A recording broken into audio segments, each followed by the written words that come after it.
Okay, ito na mga kapisda, update ko na agad yung hinugasan natin na 75 gallon dito kahapon. Kung mapapansin nyo naman guys, di ba? Napakakintab na ng tubig natin overnight lang. Nakita nyo, kitang-kita na agad yung mga isda natin. Compare sa kahapon na hindi pa natin siya nalilinis or hindi pa tayo nakakapag-water change, kung mapapansin nyo, napakalabo pa ng tubig. Pero ito, nung na-water change na natin 50%, then nailagay na natin yung mga koi fish. Kung makapansin nyo guys, di ba, napakakintab ng tubig, then masisigla yung mga isda natin. And para nga sa hindi nakapanood nung video natin kahapon, so ang ginawa natin dito, binawasan natin siya ng tubig, kalahati lang.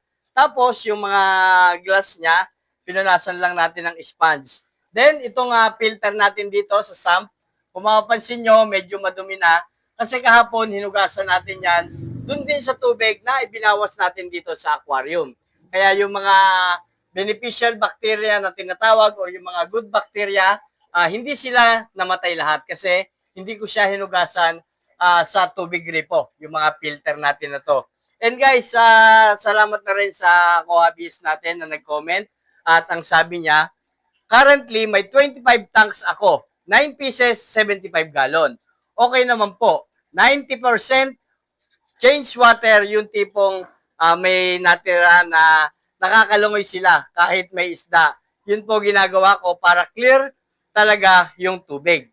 Pwede rin po tubig gripo, rekta, basta may anti-chlorine, methylene, at rock salt. At hindi rin dapat sensitive yung isda like Leoporians, red-tail catfish. Medyo sensitive sila. Kaya need 50%, pero for beginners, wag lang po gawin yung 90%. Mas safe, 50% talaga. So yun nga guys, no? Pinakamadalit salita, sabi nga nung nag-comment, kung lalo na kung beginners ka pa lang, wag kang magwa-water change ng 90%. Lalo na 100%. Kasi nga, yung tubig natin, kapag na-cycled na, po pwedeng mag-crystal clear na talaga yan dahil nga may mga beneficial bacteria na namumuhay dito sa mga filter medias natin. Namamahay dito sa mga lava ring, ceramic ring, at sa mga filter natin, yung mga tinatawag na beneficial bacteria. Kaya napapalinaw yung tubig. Kapag kasi walang beneficial bacteria, halimbawa, bagong setup pa lang, lalagyan natin ng ganitong karaming isda, asahan nyo, isang araw, dalawang araw, magka-cloudy na yan kasi nga wala pang beneficial bacteria.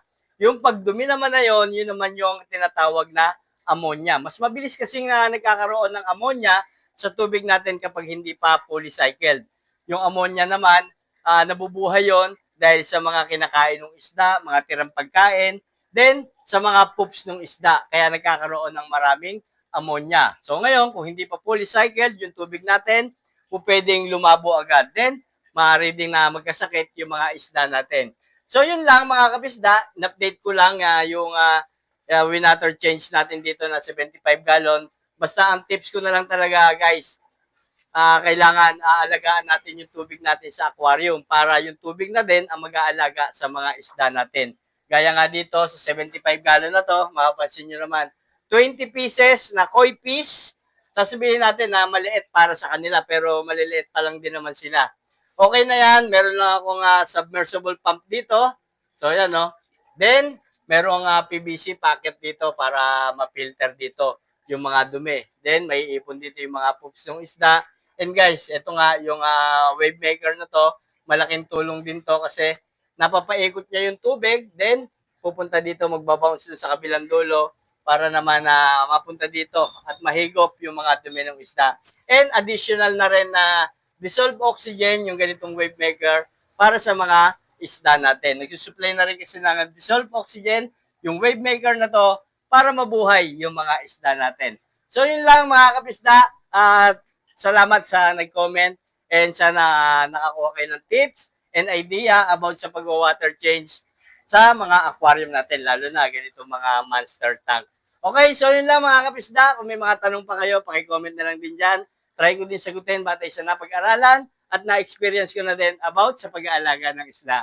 Ayan guys, paki-subscribe na rin kung hindi ka pa nakasubscribe. Pa-like na rin ng video and pa-share na rin para mapanood pa rin ng ibang kako-hobbyist natin. Okay, so yun lang mga kapisda. Happy fish keeping!